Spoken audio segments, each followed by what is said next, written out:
সংসারে এমন কোন আবেগ আছে যা সবসময় কটু বলে মনে হয়, কিন্তু সবার শেষে এটি সব থেকে বেশি মধুর উপলব্ধি প্রদান করে, সব থেকে বেশি মধুর অনুভূতি প্রদান করে। উত্তর পেলেন? পেলেন না? আপনাকে একটা উদাহরণ দিই। যখন মাতা সীতাকে অপহরণ করা হয়েছিল, তখন শ্রীরাম অপেক্ষা করেছিলেন 4 মাস পর্যন্ত।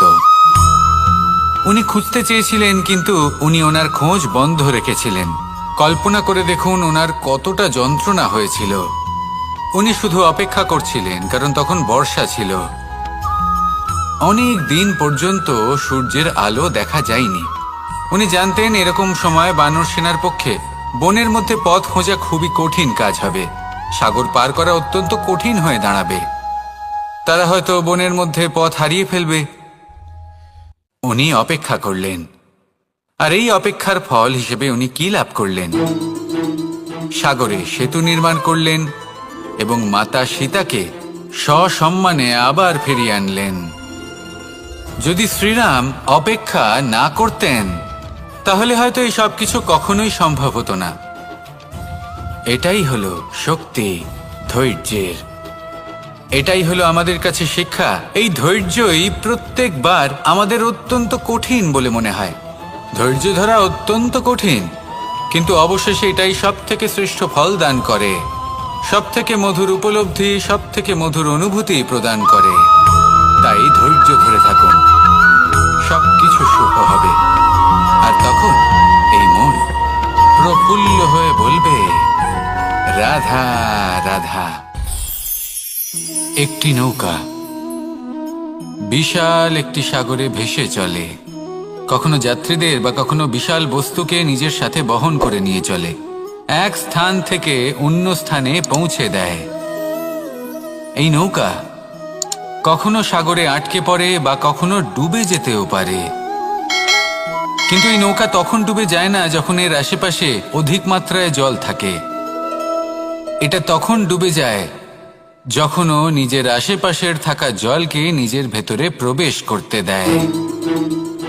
যখন আস্তে আস্তে এই জল প্রবেশ করতে থাকে, নৌকা ভারী হতে থাকে আর আস্তে আস্তে ডুবে যায়। এটা আমাদের কাছে একটা শিক্ষা।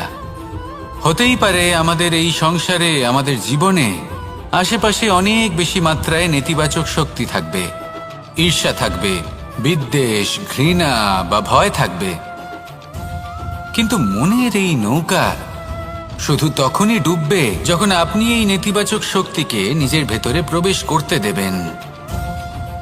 মনে রাখবেন, এই নেতিবাচক শক্তিকে কখনো নিজের মনে প্রবেশ করতে দেবেন না। প্রবেশ করলেও তাহলে যেন সে সেখানে কোনো স্থান না পায়। শুধু এই বিষয়টা খেয়াল রাখলে আপনার মনের এই নৌকা জীবনের এই সাগরে সব সময় ভেসে থাকবে, আর এই মন প্রসন্ন হয়ে বলবে, রাধা রাধা। আমরা আমাদের জীবনের লক্ষ্য প্রাপ্ত করার জন্য কি না করে থাকি। আমরা ভাবনা চিন্তা করে থাকি, কত জ্ঞান অর্জন করে থাকি, তারপরে আমরা পরিকল্পনা করি আর প্রচেষ্টা করি। এবার প্রথম চেষ্টাতেই সাফল্য লাভ করব সেটা নাও হতে পারে, বরং ইতিহাস সাক্ষী যে প্রথমবার প্রচেষ্টা করে সাফল্য লাভ করার সম্ভাবনা অত্যন্ত কম। আর যে কোনো সফল ব্যক্তিকে দেখুন, আপনি বুঝবেন সেই ব্যক্তি বারবার প্রচেষ্টা করে, চেষ্টা করা থামায় না, তবেই সেই ব্যক্তি একদিন সাফল্য লাভ করেন। সেই জন্য আপনিও প্রচেষ্টা করা কখনো বন্ধ করবেন না, করতেই থাকুন। যখন আপনি প্রথমবার প্রচেষ্টা করেন তখন আপনি একা থাকেন, কিন্তু যখন আপনি দ্বিতীয়বার প্রচেষ্টা করেন তখন আপনার সাথে কিছু বিগত প্রচেষ্টার অভিজ্ঞতা থাকে। চেষ্টা করতে থাকুন, সাফল্য আপনার কাছে আসতেই চলেছে। আসুন আমার সাথে ভালোবেসে বলুন, রাধা রাধা। আপনারা সবাই একটা গাছের পাতাকে দেখুন, যতক্ষণ পর্যন্ত গাছের সাথে, মানে গাছের ডালের সাথে জুড়ে থাকে, সে সবুজ থাকে, বাতাসের সাথে সে নড়তে থাকে। যতক্ষণ পর্যন্ত ও সূর্য থেকে পাওয়া রশ্মির শক্তি গাছে পৌঁছে দেয়, ততক্ষণ ও ডালের সাথে যুক্ত থাকে। কিন্তু যখন সেই পাতা শুকিয়ে যায় তখন তার কোনো গুরুত্ব থাকে না। সেই পাতা গাছের ডালে এবং বৃক্ষের কাছে বোঝা হয়ে থেকে যায়। এবং এমন এক সময় আসে যখন সেই ডালটি শুকনো সেই পাতাকে পরিত্যাগ করে। এটাই আমরা এই প্রকৃতিতে দেখি এবং এটাই হলো সত্য। আর এটাই আমাদের জীবনে খুব বড় একটা শিক্ষা। যদি আপনিও নিজের জীবনে নিজের আপনজনদের কাছে বোঝা স্বরূপ হয়ে দাঁড়ান, তাহলে তারা আপনাকে যতই ভালোবাসুক না কেন, ওনারা যদি নাও চান, তাহলেও এমন এক দিন আসবে যখন আপনার আপনজন আপনাকে পরিত্যাগ করবে। সেই জন্য সবসময় আত্মনির্ভর হয়ে ওঠার চেষ্টা করুন। নিরন্তর পরিশ্রম করতে থাকুন, কারোর উপর বোঝা হয়ে থাকবেন না, বরং তার সাথে মিলে দায়িত্ব পালন করুন। এমনটা করবেন তাহলে আপনার সম্মানও বজায় থাকবে এবং সম্পর্কের মধ্যে আপনার মূল্যও বজায় থাকবে। আসুন আর আমার সাথে ভালোবেসে বলুন, রাধা রাধা। আমাদের মধ্যে এমন অনেক মানুষ আছেন যারা বই পড়তে পছন্দ করেন। অনেক মানুষ আছেন যারা ভিন্ন ভিন্ন রকমের কাহিনী পড়েন। এবার পড়তে পড়তে মাঝে এমন একটা অধ্যায় অবশ্যই আসে যা আমাদের হৃদয় স্পর্শ করে যায়।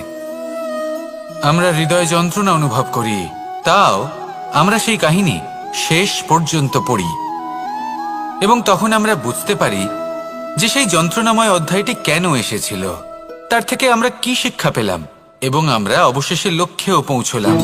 কিন্তু যদি সেই যন্ত্রণাদায়ক অধ্যায়টিতে আপনি থেমে যান, আপনি যদি এটা ভাবেন যে আমি আর পড়তে পারবো না, তাহলে আপনি জানতেও পারবেন না যে পরবর্তীতে কি হতে চলেছে। এই মন দুঃখে ভরে উঠবে, মনে প্রশ্ন আসতেই থাকে যার উত্তর আমরা পাই না, নিজেদের লক্ষ্য বুঝতেই পারি না। এইভাবেই আমাদের জীবনেও যদি এমন কিছু হয় যা অত্যন্ত দুঃখজনক, যদি এমন কোনো কঠিন অধ্যায় আপনার জীবনে আসে, থামবেন না। তাহলে আপনার জীবনের কাহিনীর একটি যন্ত্রণাদায়ক দুঃখজনক অধ্যায় মাত্র। শেষ পর্যন্ত এই কাহিনীতে টিকে থাকুন, কর্ম করতে থাকুন। আপনি বুঝতে পেরে যাবেন যে এই কঠিন পরিস্থিতি আপনার জীবনে কেন এসেছিল। আপনি শিক্ষাও লাভ করবেন এবং লক্ষ্যও লাভ করবেন। আসুন আমার সাথে ভালোবেসে বলুন, রাধা রাধা। মুক্তোর এই মালা দেখতে কত সুন্দর হয়, তাই না? যিনি ধারণ করেন তাকেও এটা শীতলতা প্রদান করে, আর যে ব্যক্তি দেখে তার চোখও এই দৃশ্য দেখে শান্তি উপলব্ধি করে। কিন্তু ভাবুন, যদি এমন কিছু হয় যে সুতো দ্বারা এই মুক্তোর মালা তৈরি হয়েছে সেটা কেউ ছিঁড়ে দেয়, তাহলে এই মুক্তোর মালা ছিঁড়ে যাবে আর সমস্ত মুক্তো মাটিতে পড়ে যাবে, ছড়িয়ে পড়বে। তখন কি আমরা এটা ভাববো যে এটা তো মাটিতে পড়ে থাকা বস্তু, এটা আমি তুলব না? ভাববো না, তাই না? আমরা নিচু হয়ে একটা মুক্তো কুড়িয়ে নিই এবং আবার এদের সুতোর মধ্যে প্রবেশ করাই। কেন? কারণ এই মুক্তো হলো বহুমূল্য। এতে কোনো সন্দেহ নেই যে এই মুক্তো হলো বহুমূল্য।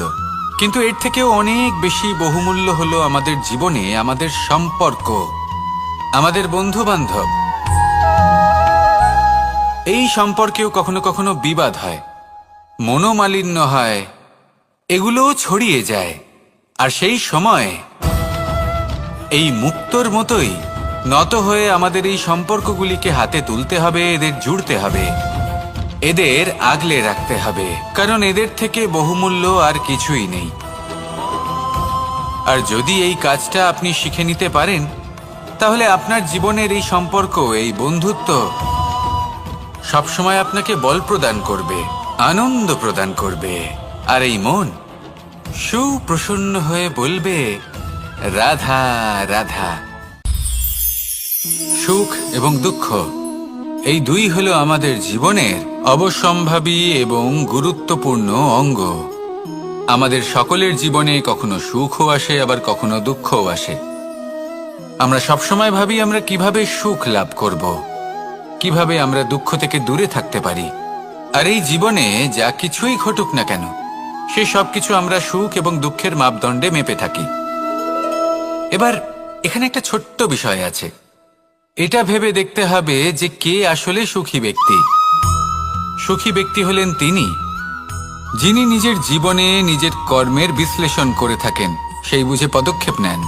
উনি কি করতে চলেছেন সেটা উনি জানেন। আর যদি ওনার কোনো দোষ থাকে বা ভুল থাকে, তাহলে সেগুলো শুধরে নিয়ে এগিয়ে চলেন। সেই জন্য উনি সুখী হন। অন্যদিকে যে ব্যক্তি দুঃখী, তিনি কি করেন? তিনি নিজের উপর নয়, অন্যের উপর নিজের নজর রাখেন, যে তিনি কি করছেন, কিভাবে কর্ম করছেন। ওনারা অন্যের নিন্দা করেন, অন্যের সাফল্য দেখে ঈর্ষা করেন, ক্রুদ্ধ হয়ে যান, ওনাদের বাধা দিতে চেষ্টা করেন। সেই জন্যই তো ওনারা দুঃখী হন। এই সংসারে এমন অনেক ব্যক্তি আছেন যারা এই কারণে দুঃখী নন যে তাদের জীবনে দুঃখ আছে। তারা এই কারণে দুঃখ পান কারণ অন্যের জীবন অনেক বেশি সুখের। দেখুন, শেষ পর্যন্ত আপনাকে নিজের কর্মের প্রতি মনোসংযোগ করতেই হবে, অন্যের প্রতি নয়। কারণ আপনার জীবনে আপনার কর্ম হলো এমন একটা জিনিস যা আপনার নিয়ন্ত্রণে আছে। নিরন্তর চেষ্টা করতে থাকুন, নিজের কর্মকে বুঝতে শিখুন, শুধরে নিন, নিজেকে শ্রেষ্ঠ করে তুলুন। তখন সাফল্য নিজে থেকে আপনার কাছে আসবে, আর এই মন প্রসন্ন হয়ে বলবে, রাধা রাধা। এই সংসারে সব থেকে ভয়ানক এবং গভীর অন্ধকার কোনটা?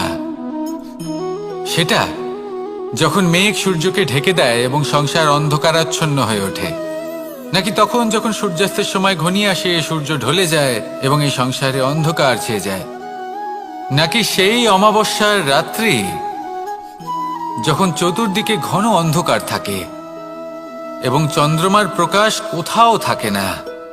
না, এই সংসারে সব থেকে বেশি ভয়ানক অন্ধকার হলো মানসিকতার অন্ধকার। মানসিকতা খুব গভীর একটা বিষয়। এই মানসিকতাই সত্যের রূপ ধারণ করে এবং আমাদের এই মানসিকতা এবং বিবেকে একটা সূর্য থাকে। যদি আমরা এটা জীবন থেকে বের করে ফেলি, তাহলে নিরাশা, হতাশা, অসফলতা এর এমন এক ঘন অন্ধকারে আমরা ফেসে যাব যে তার থেকে বাইরে বের হওয়া প্রায় অসম্ভব ব্যাপার হয়ে দাঁড়াবে। বড়ই কঠিন হয় সেই সময়। সেই জন্য ইতিবাচক মনোভাব থাকা খুব প্রয়োজনীয়। এটা ভাববেন না যে এটা আমার সাথে কেন হলো, এই সমস্যা কেন এলো, ওই ব্যক্তি আমার সাথে এটা কেন করলেন।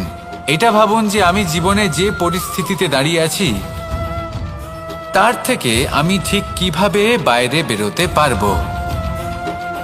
যতই ঘন অন্ধকার থাকুক না কেন, খুব ছোট একটা প্রদীপের প্রকাশ আমাদের পথপ্রদর্শক হয়ে দাঁড়াতে পারে। আর আমাদের জীবনে এই ছোট্ট একটা প্রকাশ হলো আশা।